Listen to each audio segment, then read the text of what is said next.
Le Parlement algérien a appelé aujourd'hui à trancher et à acter la vacance du pouvoir une semaine tout juste après l'annonce de la démission d'Abdelaziz Bouteflika. En théorie, c'est au président du Conseil que reviendrait ensuite la présidence par intérim, mais Abdelkader Ben Salah fait partie des figures contestées. Il pourrait lui aussi être poussé à démissionner.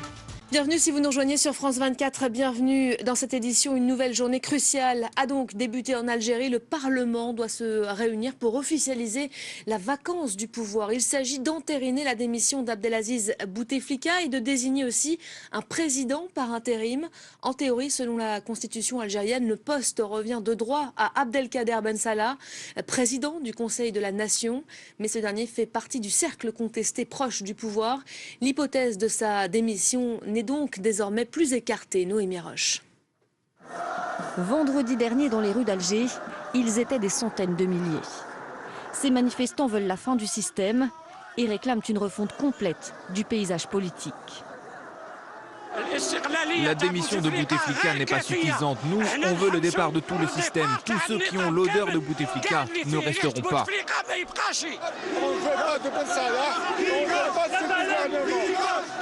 Ce gouvernement est illégal. Selon la constitution algérienne, c'est pourtant bien à Abdelkader Ben Salah, le président du Conseil de la Nation, que revient le poste de président par intérim. Fidèle parmi les fidèles d'Abdelaziz Bouteflika, il avait pour habitude de remplacer de plus en plus souvent le président malade. Membre de longue date du Rassemblement national démocratique, le RND, le parti allié de l'ancien président, l'homme de 77 ans soutenait sa candidature à un 5e mandat il y a encore quelques semaines. Il est donc un symbole du gouvernement actuel et c'est précisément ce qui pose problème pour les manifestants. Face à une contestation inédite, le quotidien gouvernemental lui-même suggère d'écarter Abdelkader Ben Salah de la présidence par intérim en le remplaçant à la tête de la Chambre haute par une figure moins marquée politiquement.